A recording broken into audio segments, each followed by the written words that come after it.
Muito bem, senhoras, senhores, senhoritas, everybody, let it go, para a aula 41 do estudo bíblico sobre o Evangelho de João. Já avançamos bastante, já falamos bastante sobre esse tema e obviamente, nós já sabíamos que quando chegássemos nesse momento, a partir do capítulo 12, a gente ia se mover devagar, porque cada pedacinho do capítulo é um aprendizado, é um ensinamento, é algo que é muito bom para se guardar, meditar e refletir. Então, hoje falaremos do momento em que Jesus revela que será traído, só que agora ele vai dizer quem é o traidor. Então, um momento bem tenso, bem difícil, pelo qual os discípulos não esperavam. Vamos ler, Davi, João, capítulo 13, do versículo 21 ao versículo 30. Tá, vamos ler. Estou lendo na NVI, tá? Vamos lá, a partir do 21. Depois de dizer isso, Jesus perturbou-se em espírito e declarou: Digo-lhes que certamente um de vocês me trairá. Seus discípulos olharam uns para os outros, sem saber quem ele se referia. Um deles, o discípulo a quem Jesus ama e estava reclinado ao lado dele, Simão Pedro, fez sinal para esse discípulo, como a dizer, perguntou-lhe a quem está se referindo. Inclinando-se para Jesus, perguntou-lhe, Senhor, quem é? Jesus respondeu, aquele a quem eu der esse pedaço de pão molhado no prato. Então, molhando o pedaço de pão, deu a Judas Iscariote, filho de Simão. Então logo Judas comeu o pão. Satanás entrou nele. O que você está para fazer, faça depressa, disse Jesus. Mas ninguém à mesa entendeu por que Jesus lhe disse isso. Visto que Judas era o encarregado do dinheiro, alguns pensaram que Jesus estava lhe dizendo que comprasse o necessário para a festa, ou que desse algo aos pobres.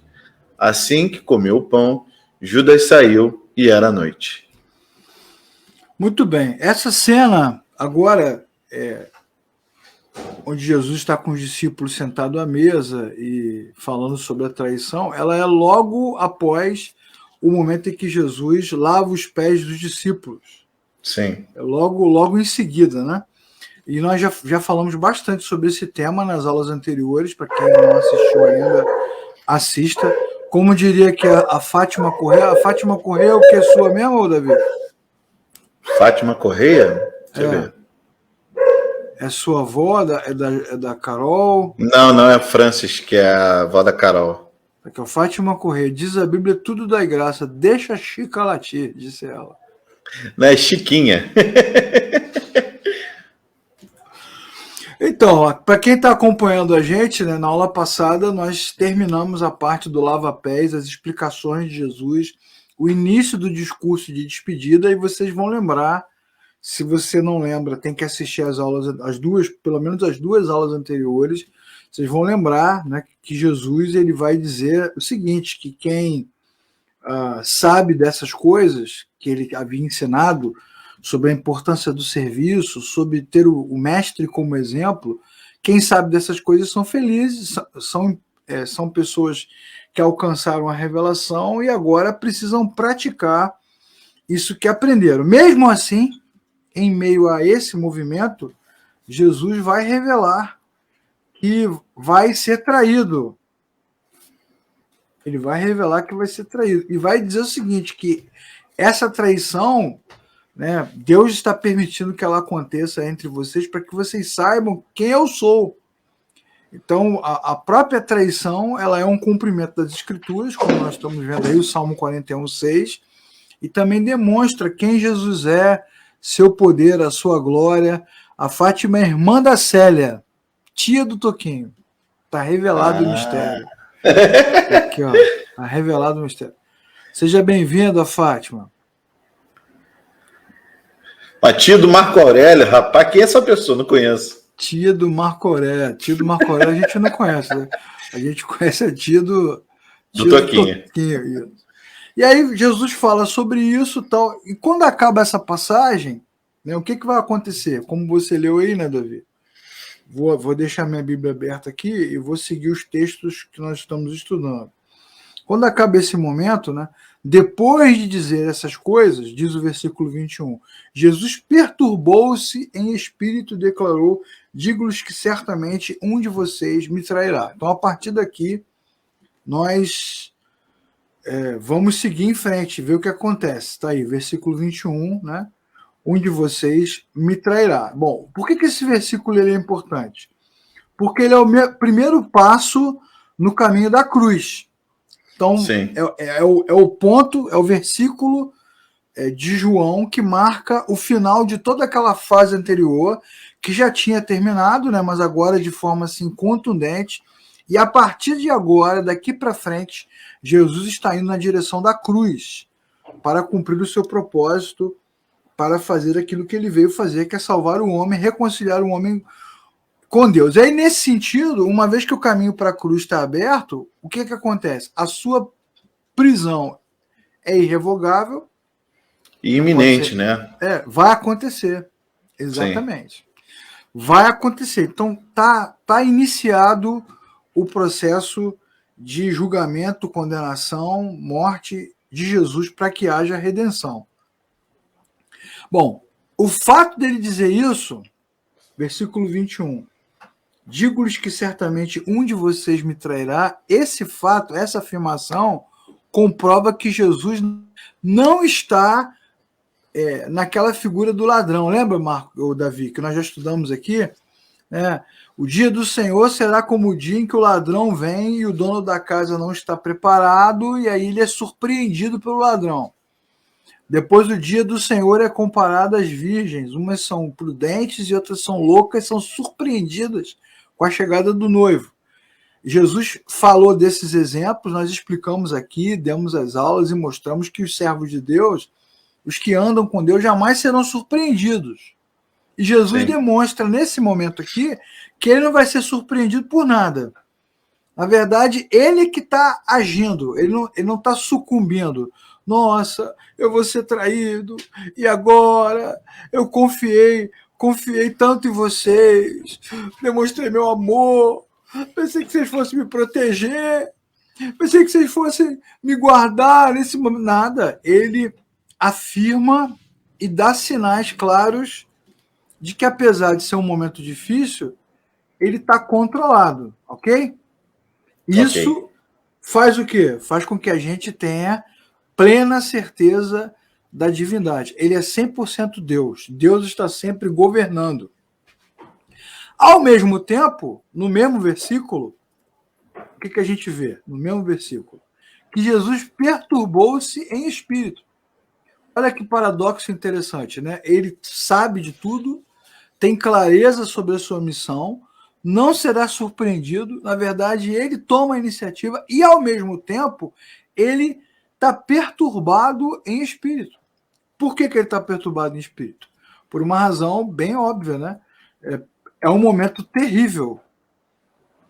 Ele sabe para onde vai, sabe pelo que vai passar e sabe o tamanho do sofrimento que será. Então é um momento terrível.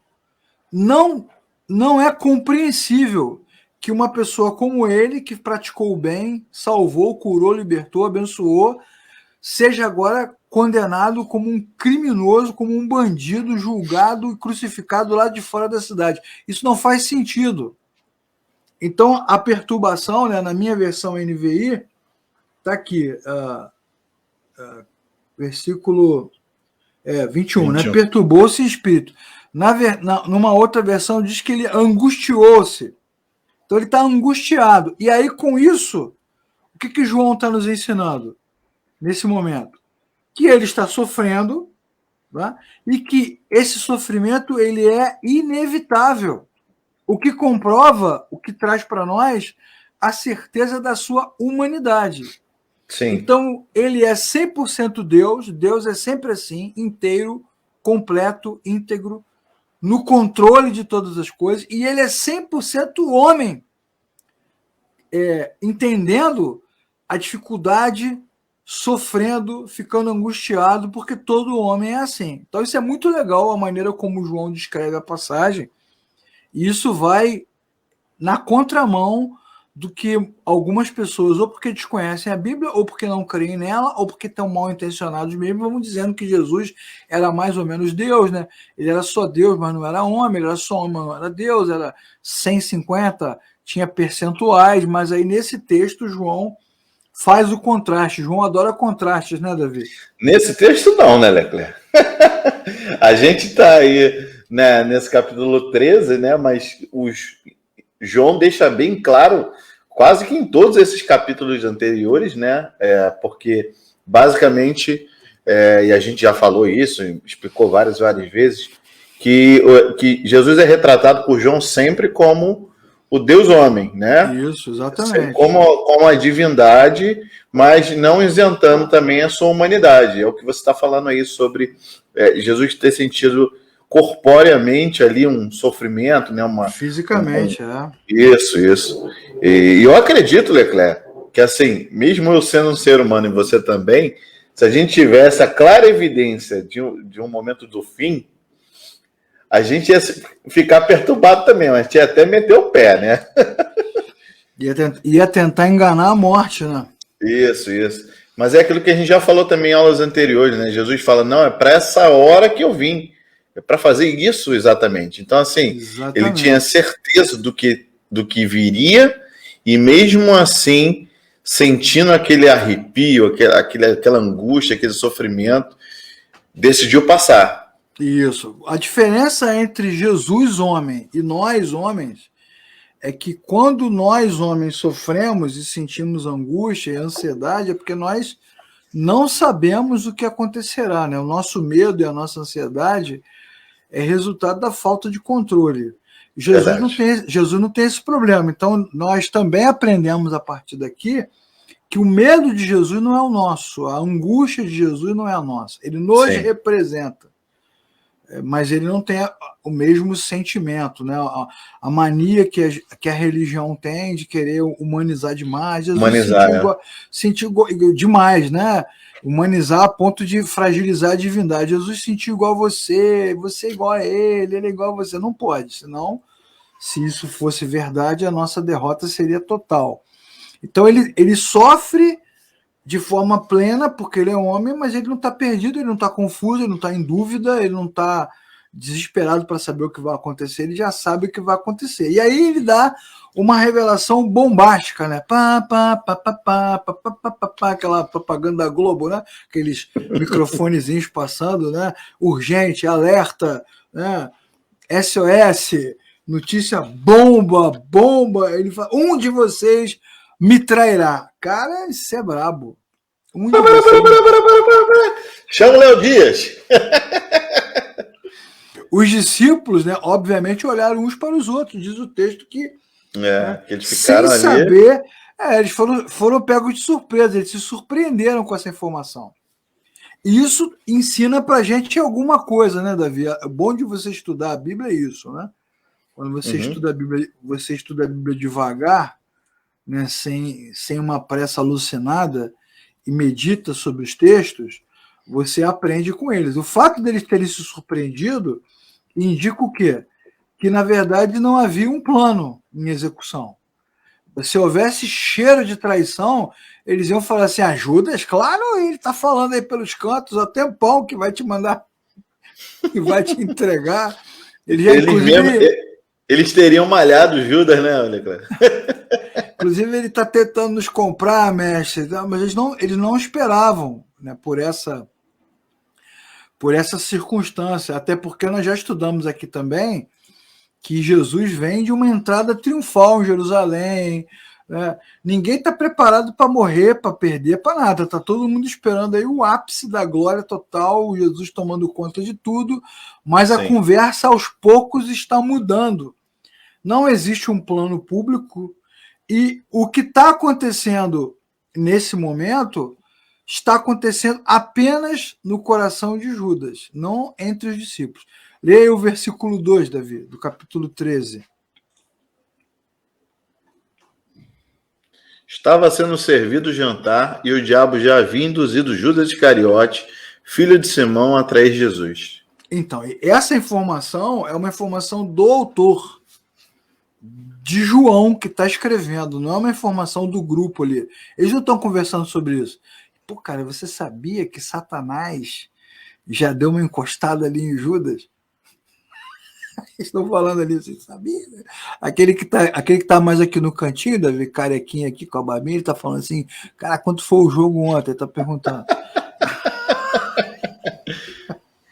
Eles não estão discutindo sobre isso, porque na verdade isso não aconteceu.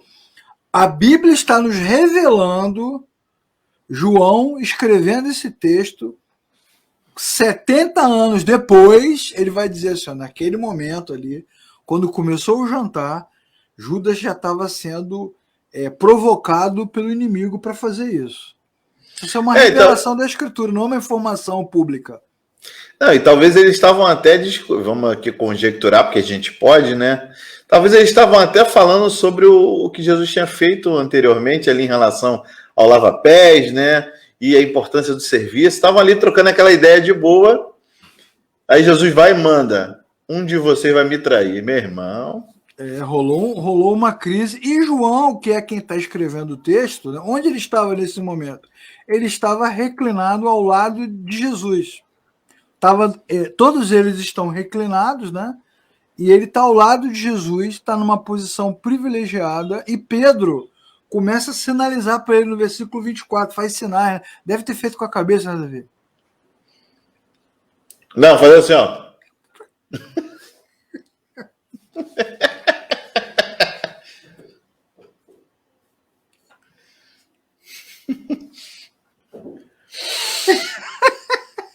Fez sinais. Você vê que ele nem fala. É interessante, né?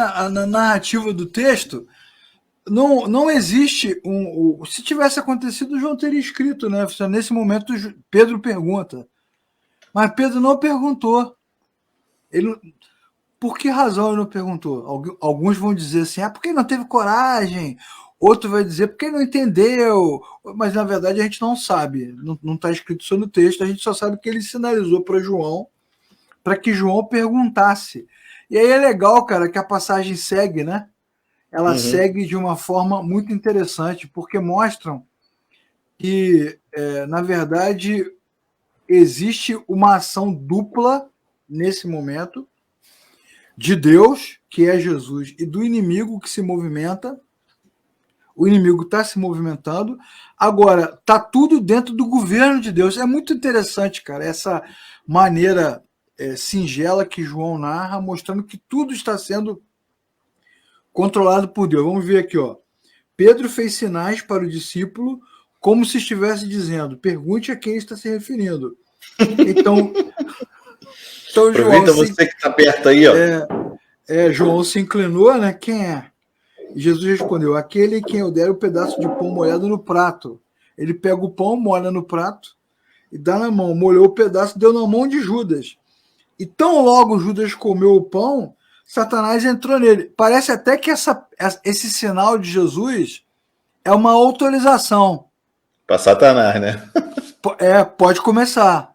Olha que interessante, cara. O jogo de palavras, a maneira como escreve, porque o inimigo já está ali, o traidor já está ali, o povo está do lado de fora, uma galera feliz, doida para pegar Jesus e botar no trono, outra galera doida para matar Jesus, arrancar o couro dele. O cenário está pronto. Mas ninguém se move enquanto Jesus não der um comando. Isso é bem legal, cara, porque o autor coloca Jesus numa posição incrível. Parece até o Antigo Testamento, parece o diabo querendo arrancar a cabeça de Jó e esperando Deus sinalizar para ele. Né? É interessante, né, que quando mais para frente Jesus vai falar, né, que ninguém tira a minha vida se eu não a entregar, né? Exatamente. Então, assim, é basicamente isso, né? O plano é de Deus e Deus inicia o último capítulo, né? Se a gente for pensar assim em capítulos. Exatamente. Então, o último capítulo começa assim. Esse movimento aí ele é escatológico. Sim. Porque nós já até explicamos aqui em outras aulas, né? É escatológico no sentido de que é um ciclo que termina e um ciclo que começa. Então, esse momento aí é o momento em que Jesus vai dizer assim, chegou a hora. O agir de Jesus, ele tem o jeito de Jesus agir tem uma narrativa, uma performance escatológica. Ele é que dá o início. Esse discurso contemporâneo, neopentecostal, de que o diabo está aí solto, fazendo, acontecendo, se você der brecha, ele vai entrar, isso não tem em Gênesis, isso não tem no Antigo Testamento. E nesse momento aqui, que é um momento de embate direto, Jesus está ali, o inimigo também, porque a Bíblia está revelando isso para nós, naquela cena. Nesse momento, Jesus é que dá os comandos. Ele é que se perturba, porque sabe que vai começar, ele é que revela que vai ter a traição, e ele é que diz quem vai trair, e ele que diz para Judas depois, né? Ele vai dizer para Judas, versículo... Cadê? Jesus era o encarregado, Jesus disse assim, versículo 27, o que você está para fazer, faça, e faça depressa.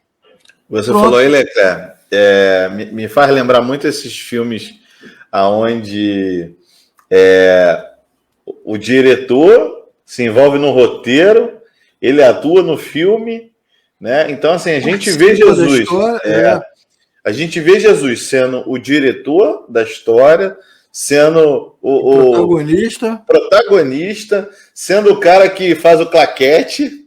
Então, assim, tá tudo orquestrado por Deus. Nada está saindo fora do controle de Deus. Até mesmo a morte de Jesus foi preparada, orquestrada, controlada pelo próprio Senhor.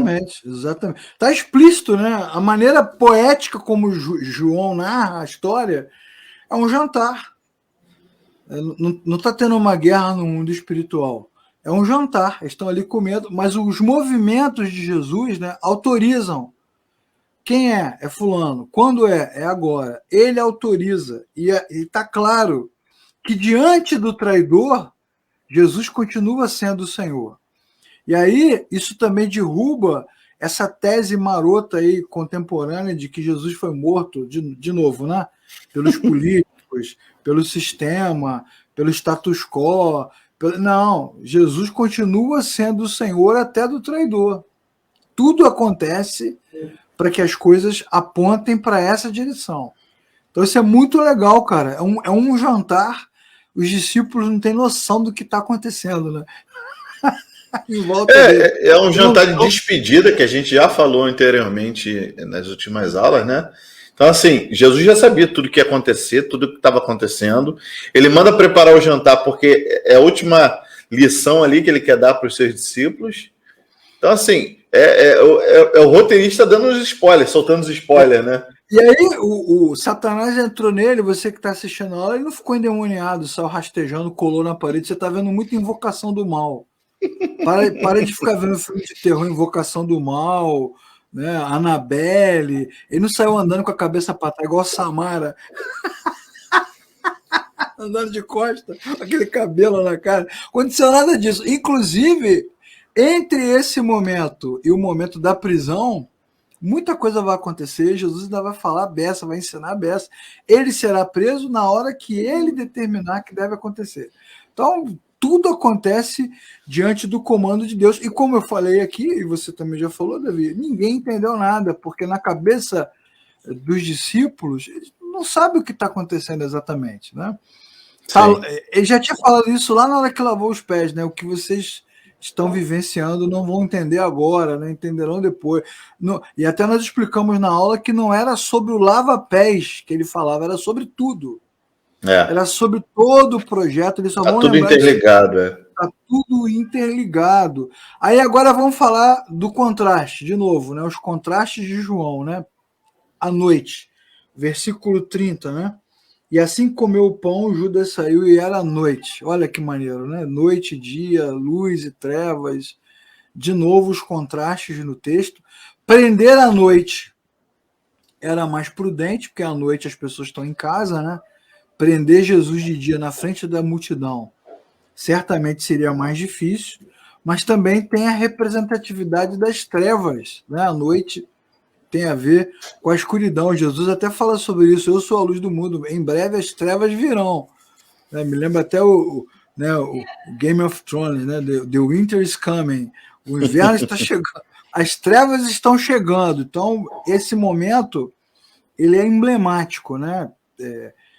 Quando começa? Em que momento dá o start lá para o processo de prisão, condenação? Começa nesse momento em que Jesus autoriza.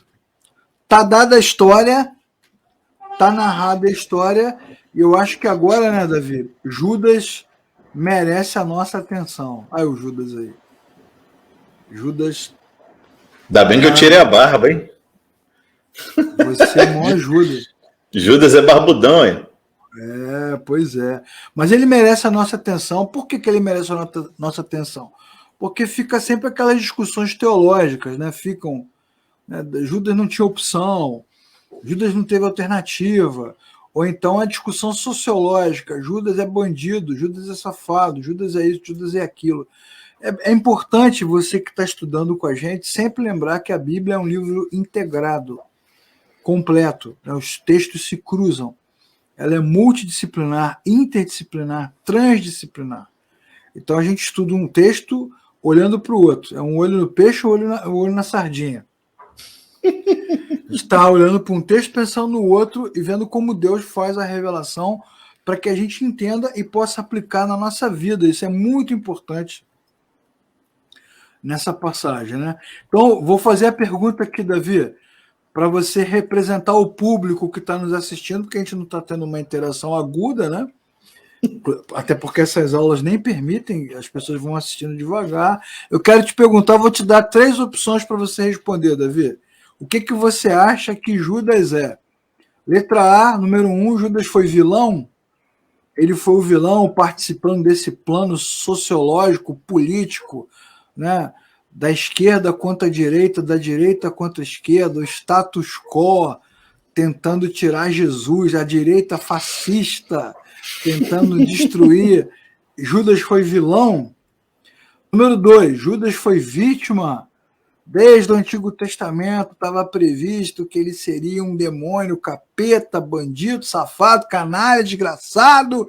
Ele se matou, foi para o inferno, porque o inferno é a casa dele. É a casa de Satanás, número 2. Ou Judas foi alguém como nós, com a mente dividida. Qual que você acha que é, Davi? Ah, 3. Com certeza. Poxa, não vai nem ter uma dúvida, não, tem certeza? Você quer trocar a resposta número 3 por um pirulito? Mas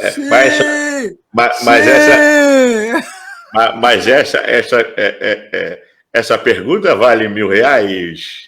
Mas você acha que Judas foi o vilão? Judas foi a vítima? Ou Judas foi alguém como nós, com a mente dividida? Resposta certa, computador. Judas foi alguém ganhou! Passa todo mundo, aperta a mão, né? Tô triste que o show do milhão voltou agora, mas voltou com o Celso Portiolli, o velhinho não tá aguentando mais não. É difícil, né? É difícil. O cara tem 90, né? Ele não é mais garoto, né? Mas ele não é o tema da nossa discussão, né? Nossa! Meu Deus do céu. É lógico que Judas foi alguém como nós. Nós somos Sim. Judas.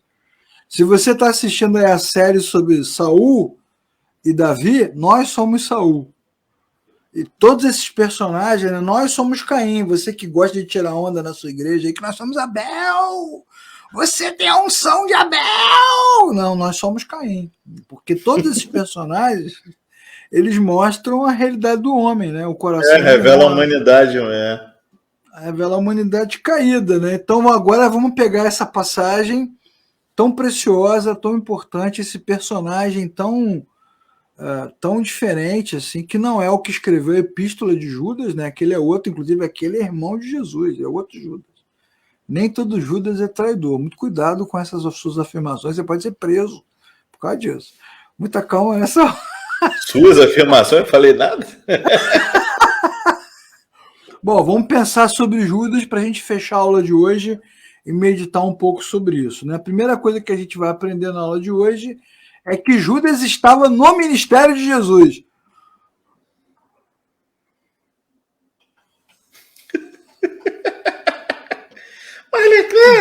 Mas ele traiu o Senhor, Leclerc. Nem vou falar nada. Vamos ler, Davi, Lucas 9, do versículo 1 e versículo 2. Lucas, capítulo 9, 1 e 2. Reunindo os 12, Jesus deu-lhes poder e autoridade para expulsar todos os demônios e curar doenças, e os enviou a pregar o reino de Deus e a curar os enfermos. Ô, Davi, eu pensei que nessa passagem de Lucas teria uma observação aí. Jesus deu poder e autoridade a todos menos Judas. Aos 11, né? Rapaz, Não, então Judas, com o poder de Jesus, expulsou demônio, curou enfermos. ele era evangelista. Lê o versículo 2 aí. E os enviou a pregar o reino de Deus e a curar os enfermos. E ele era crente! Ele era crente. Meu Deus! Ele era evangelista. Ó, viu? Viu como é que ele é diferente? Assim como os outros Você bebeu discípulos, água. assim como os outros discípulos, Judas deixou tudo para seguir o Senhor. Ele estava completamente, ativamente envolvido com o ministério de Jesus. E recebeu uma autoridade memorável, né? Deu-lhes o poder para curar e expulsar demônios. Então Judas não é um cara qualquer. Cuidado com essas afirmações não bíblicas, né? Com essas afirmações absurdas. Judas não é um cara qualquer. A Bíblia diz, inclusive, esse texto a gente não vai ler, mas diz que Jesus orou a noite inteira para escolher os seus discípulos. Será que Jesus errou, Davi? Errou! Não, ele não errou, né? Na verdade, ele fez o que tinha que fazer. Agora, o que isso nos ensina? O envolvimento ativo no ministério é maravilhoso, mas não é, em si, uma garantia de saúde e boa espiritualidade. Então, tem muita gente aí que está orando, curando, fazendo, acontecendo, mas que, no final das contas, tem o coração com problema, tá vendo? Não, isso também revela, Leclerc, que a caminhada também, né? Às vezes o cara começa ali, né? Não aparenta nada. Igual né? Saul. Isso. Todo pimpão, né? Bênção de Deus, aos olhos, né? Como a gente falou, né? Sobre as pregações de Saul, também dos irmãos de Davi, né? A gente tem muito esse olhar. Ó, aquele ali é crente, olha a Bíblia debaixo do braço, olha o coque. É verdade, verdade. Né? Judas passava despercebido entre os 12. Talvez a gente de fora, tentando apontar quem era o traidor, poderíamos errar fácil, né? Apontando talvez. Verdade. Para Bartolomeu, aquele ali, ó, aquele ali. Fala nada, aquele desgraçado, ele é suspeito. É verdade, é verdade. Sim, então isso tem que trazer para nós essa colocação realmente que você falou, né? Revela a nossa humanidade caída, ou seja, qualquer um de nós poderia ser o traidor. Exatamente, é isso. Nós poderíamos também, com o coração dividido, poderíamos ser facilmente enganados por Satanás, porque, na verdade, a grande sacada do texto é essa. Como ele tem o coração dividido, bem humanizado, ele está suscetível ao engano. Os outros discípulos também foram enganados pelo inimigo. Alguns queriam orar para matar as pessoas, né? Mestre, você quer que a gente ore para que caia fogo do céu? Então, isso não é uma coisa divina, né? Isso é uma coisa bem maligna. Né? Outros discípulos queriam governar. Mestre, queremos ficar à tua direita e à tua esquerda. Outros discípulos discriminaram crianças. Outros discriminaram mulheres. E agora, quando Jesus for preso, todos eles fugirão. Pedro, inclusive, vai jurar de pé junto, beijando o crucifixo. Xingando. Que nunca viu Jesus na vida. Ele vai dizer na cara mais lavada. Então, na verdade, Judas é apenas mais um a quem coube, né, essa difícil missão que deixou ele marcado para sempre, biblicamente. Mas, na verdade, o inimigo enganou muito. Inclusive, tem uma passagem onde Jesus fala para Pedro, Pedro, hoje de manhã Satanás me pediu a sua vida. Não é? E eu disse não. É isso, é bem simples assim. Se Jesus tivesse dito não, vai lá, pô, imagina, ia bagunçar com a vida do Pedro, né? O que acontece no coração do homem? É exatamente o que você perguntou, né, Davi? Você se referiu aí às passagens sobre Saul, né? Quando Samuel, na verdade não foi Saul, foi a família de Davi. Samuel olha para o irmão mais velho e diz, certamente esse é o rei. Certamente. E Deus diz para ele assim, não diga isso porque você não vê. O Senhor não é como um homem. Então isso é bem legal. Quem pode ver o coração? Lê para a gente aí Jeremias 17, versículo 9, uma passagem bem famosa, né? Bem bonita também. O coração é mais enganoso que qualquer outra coisa e a sua doença é incurável. Quem é capaz de compreendê-lo? É isso, cara. Tem uma música do Logos, belíssima, Coração, fala exatamente dessa dificuldade. Na hora que Jesus fala assim, um de vocês me trairá, versículo 21. No versículo 22, os discípulos ficaram perplexos, ou seja, Judas não demonstrava com nenhuma expressão, né? Porque na hora que a câmera virou assim, pegou em Judas, ele podia estar rindo, né? Mas os discípulos não perceberam. Então, na verdade, tudo acontecia dentro dele.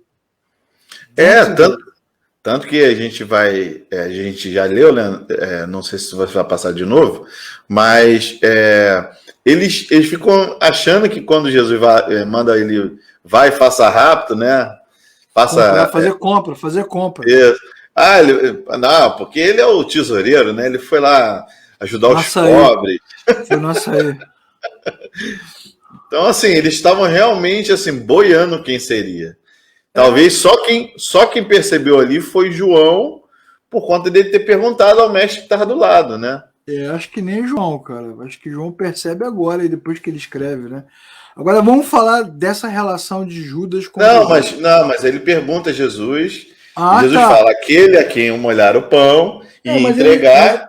Mas a Bíblia diz, entendi o que você falou agora, mas a Bíblia diz que no versículo 28, ninguém à mesa entendeu. Eles não entenderam, não, porque Jesus disse isso. Eles ficaram confusos. Sim. Eles não entenderam, não. Mas assim, olhando para esse texto de novo, Judas viu com seus olhos, né, bem-aventurados que não viram e creram, né, mas Judas viu, ouviu Jesus ensinar direto, o melhor mestre de escola bíblica de todos os séculos, porque ele é a própria Bíblia, né? Andou com Jesus e mesmo assim o traiu. Tá vendo? Porque apesar dele seguir todo aquele procedimento, o coração dele estava distante do Senhor. Então, isso mostra o quê, Davi? Que nem mesmo o melhor exemplo, a evidência mais convincente, nem os melhores ensinamentos, nem o melhor ambiente, a atmosfera, estamos aqui numa atmosfera divina, a glória de Deus desceu, nada disso. Aqui é o epicentro da vontade de Deus. Nada disso pode mudar o coração do homem, isso é muito legal.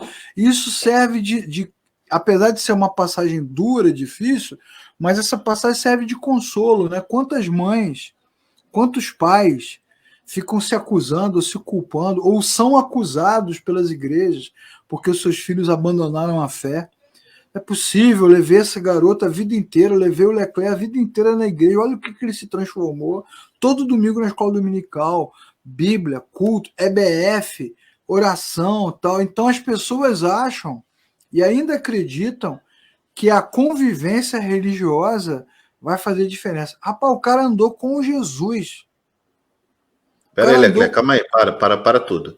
Você está dizendo que frequentar a igreja não muda o coração das pessoas?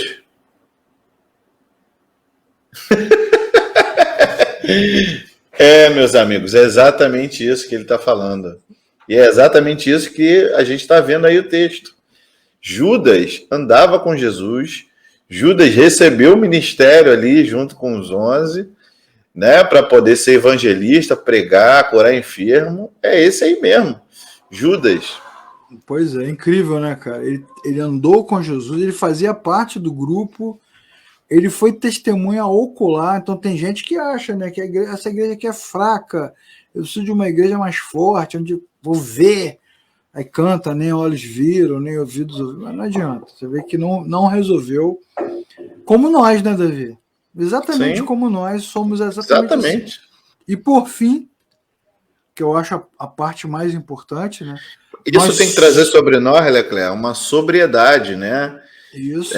Que ninguém é super-homem, que a gente é carente da graça de Deus, todos nós somos, Verdade. porque ali não tinha nenhum isento, não. Todo mundo podia trair Jesus. Exatamente. Para a gente fechar, Davi, esse estudo de hoje, vamos ler aquele texto ali, João capítulo 12. Já lemos isso em outra aula, né? Só para lembrar, versículo 3 até o versículo 6. Tá. Então Maria pegou o frasco de nardo puro, que era um perfume caro, derramou sobre os pés de Jesus e os enxugou com os seus cabelos. E a casa encheu-se com a fragrância do perfume. Mas um dos discípulos, Judas Iscariote, que mais tarde iria traí-lo, fez uma objeção. Por que esse perfume não foi vendido e o dinheiro dado aos pobres seriam 300 denários? Ele não falou isso por se interessar pelos pobres, mas porque era ladrão. Sendo responsável pela bolsa de dinheiro, custava tirar o que nela era colocada. Legal, Não, cara, tá vendo? O texto de João 12, que é anterior a esse, ele vai mostrar o seguinte: a Bíblia vai dizer que era da natureza de Judas essa, como é que eu posso dizer, essa fragilidade. Ele tinha uma inclinação, assim como nós aqui temos outras inclinações, né, pelo vício, pela distorção sexual, pelo poder ou por qualquer outra coisa. Judas gostava de dinheiro e roubava o dinheiro. Isso a gente não acha, isso está escrito no texto, foi revelado na Bíblia. Então ele já tinha o coração muito dividido. Tanto que ele vende Jesus por dinheiro. Né? Ele tem o coração dividido, eu não acredito que ele seja cínico, falso. Ele foi escolhido por Jesus, andava com Jesus, mas tinha o coração dividido, assim como nós também temos. sim. Nós também e é nesse ponto, é nessa situação aí como é que eu posso dizer, de crise, né? Vamos usar outra palavra, nessa tensão que existe, é que entra a religiosidade, porque a religião vai dizer o seguinte, que você pode mudar, que você pode controlar as suas falhas. Em vez do cara assumir que tem uma fragilidade, né? Porque Judas poderia ter dito, mestre, eu sou ladrão, eu tenho um problema, eu não posso ver dinheiro, todo dinheiro que eu vejo eu quero para mim. Ele podia ter assumido. A religião vai dizer o quê? Que essas coisas que são ruins, elas têm que ser arrancadas, banidas. Então o cara tem uma fraqueza qualquer, Davi, ele vai no culto domingo, ele aí o pregador vai lá, a pregadora começa a falar, dizer, profetizar, que vai quebrar cadeia, que vai romper corrente, que vai derrubar muro, que vai acontecer, fazer, não sei o que, bababá. Aí o cara vai à frente em lágrimas porque ama o Senhor. Sim. E ora, né? Senhor, arranca isso de mim, arranca de mim, e não sai, chefe. É bom que você está falando. Eu estava vendo um vídeo hoje, né, que o pastor estava falando exatamente isso, sobre como a Igreja Católica não tratou a homossexualidade. Ela, na verdade, deixava se criar essa falsa ilusão. Então, às vezes, o homem chegava, né, e falava o seguinte: eu tenho esse mal e a igreja vai me libertar, né, no caminho de Deus, no celibato. Aí eles entram em todo aquele processo, fazem todos os estudos, todos os rituais, e aquele homem se torna, né, um líder religioso, mas aquele mal está ali, chefe. Então, aí ele, filho...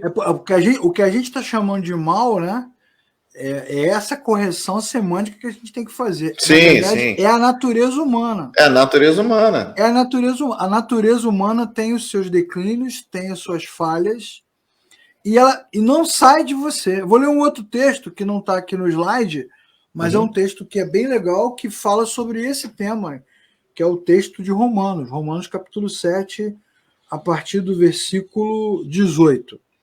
Sei que nada de bom habita em mim, porque tenho desejo de fazer o que é bom, mas não consigo realizar. O que faço não é o bem que desejo, mas o mal que não quero fazer, eu continuo fazendo. E se faço o que não quero, já não sou eu quem faz, mas o pecado que habita em mim. Assim, enquanto esta lei que atua em mim, quando quero fazer o bem, o mal está junto. No íntimo do meu ser tenho prazer na lei de Deus, mas vejo outra lei atuando nos membros do meu corpo, guerreando contra a minha mente, tornando-me prisioneiro da lei do pecado que atua nos meus membros. Miserável homem que sou, quem me libertará do corpo sujeito a esta morte? Graças a Deus por Jesus Cristo nosso Senhor, de modo que com a mente eu próprio sou escravo da lei de Deus, mas com a carne da lei do pecado. Então o que Paulo está dizendo em Romanos 7? Que o exercício do servo de Deus, da serva de Deus, é aprender a conviver com essa dicotomia aí. Ele vai dizer no versículo 25, né? Graças a Deus por Jesus, porque por causa dele eu consigo crer com a mente e ter prazer em Deus, ainda que com o corpo eu ainda tenha inclinações que mostram a minha natureza, porque as minhas inclinações, as minhas depravações, os meus desvios, os meus erros, ou os meus atos que são ruins socialmente, né? Como os vícios, como as falhas, como a agressividade, a fofoca, a mentira, na verdade, apenas revelam quem eu sou e não o que eu não sou mais. Eu continuo sendo. E aí o cristão, o servo de Deus que confessa, e confessar quer dizer o quê? Admitir, né? Aquele que admite, que entende, que diante de Deus assume as dificuldades que possui, as fragilidades que possui, e encontra na graça de Deus força para continuar vivendo. É isso, é bem simples assim. É por isso que nós nos identificamos com Judas. Judas não está endemoniado. Na verdade, o inimigo se aproveita da mesma maneira que se aproveita de mim quando eu, por exemplo, sou violento, de repente eu sou agressivo, tenho dentro do meu coração muita raiva, muita agressividade, então ele se aproveita me induzindo à agressividade, à violência, e se aproveita para me tentar e me forçar e me impulsionar a ser cada vez mais violento, cada vez mais agressivo, até matar alguém. Sabe como é que uma das coisas que me ajudou a é que você me conhece, né? Sabe o quanto eu gosto de filme, né?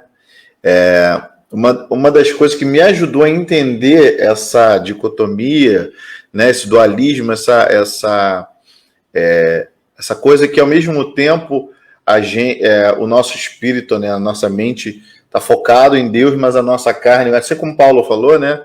Tem essa inclinação. Um filme muito bom é Mente Brilhante, com Russell Crowe. Não sei se você já viu. Já, Ele sim. O filme é maravilhoso. Eu não vou contar spoiler porque o filme é antigo, né, e tal. Então o filme basicamente é um homem brilhante, só que ele tem uma teoria na cabeça, né? Ele tem uma doença que ele enxerga outros seres como fosse uma mania de perseguição, né, e tal, uns agentes atrás dele. Aí no final, né, pergunta assim: "E aí, você ainda tá vendo? Ainda vê?" Aí a visão dele, todo mundo sentado, né?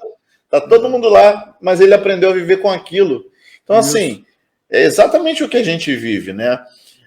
Isso não será arrancado de nós aqui, né? Exatamente. A gente tem que viver e conviver com isso até que nosso corpo seja glorificado e estejamos diante do Pai. Por isso que Paulo diz: já estou crucificado com Cristo. Essa coisa do quem quer vir após mim, negue-se a si mesmo. Isso é o que, irmãos? Isso é quem é que se nega? É quem sabe o que é, pô. Ok? Então não é negar-se a si mesmo no sentido de virar outra coisa. Quem quer vir após mim, negue-se a si mesmo, tome sua cruz. Então, o dia a dia do cristão, do servo de Deus, é o dia a dia do negar-se, e o negar-se é o saber o que é. Eu sei o que eu sou e vou dizer não, porque Cristo habita no meu coração. Agora, eu posso dizer não, porque Cristo habita no meu coração, ou posso permitir que a agressividade saia novamente, né? Que a mentira saia novamente, que aquilo que é ruim, que faz mal para o outro, saia novamente. E nesse ponto, Satanás entra em Judas, porque o texto já havia dito lá no capítulo 12 que ele gostava do dinheiro, que ele tinha essa inclinação, que ele já era egoísta, ele já tinha esse problema, então ele foi induzido, como diz o capítulo 13. Se ele tivesse confessado o pecado dele, né, Leclerc? Ó, Jesus, eu tenho um problema com o dinheiro. Jesus rapidamente falaria, ó, tu não vai ser tesoureiro, vou botar aqui o teu xará aqui. Isso pelo menos é o que nós faríamos. Sim, né, pô?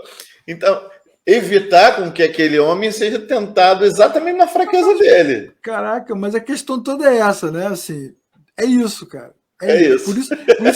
Por isso que ele é o cara certo na posição certa. Aí alguns crentes vão dizer que não, que ele não era crente. Ó, já lemos aqui que Jesus escolheu ele, deu a ele poder, deu a ele autoridade, que ele andava com Jesus. Né? Os caras, não, ele era crente. Nessa hora ele ficou endemoniado. Bom, mas vamos ler aqui então. Lê aí pra gente, Davi, por favor. 1 João, capítulo 5, versículo 18. Porque tem muitas igrejas que trabalham com isso, né? Você deu brecha, deu espaço, né? Deu vazão. Sim. Sabemos que todo aquele que é nascido de Deus não está no pecado. Aquele que nasceu de Deus o protege e o maligno não o atinge. Pronto, então, porque algumas igrejas vão dizer isso, né? Que o crente fica endemoniado. Que o crente fica possesso, que o crente, na verdade, o pastor fica possesso, o ministro de louvor fica possesso, porque ele deu brecha, deu espaço. Ah, mas tem que fazer essa diferenciação aí, né, Leclerc? Crente pode ficar endemoniado. O nascido de Deus, não. É exatamente o que a gente leu no texto. O religioso, né? O religioso pode. Sim, porque a gente coloca todo mundo no mesmo pacote. O crente. O crente, não. Na verdade, o nascido de Deus, a nova criatura. Mas Judas não era crente? Claro que ele era, pô. Acabamos de ver aí, tá vendo? Sim, sim. Ele era crente, só que ele era igual aos outros. Com essas dificuldades, com essas crises. Assim como Pedro, na hora que ele é confrontado, como o Roberto diz aqui, ó. O seu Roberto escreveu aqui, ó. Pedro andou sobre as águas, presenciou Jesus curar e também traiu o Senhor. É isso, na hora que o cara é questionado, confrontado, tentado, impulsionado, ele dá para trás. Isso é da natureza humana. O que a gente está diferenciando aqui é os crentes, os que nasceram de novo, também falham.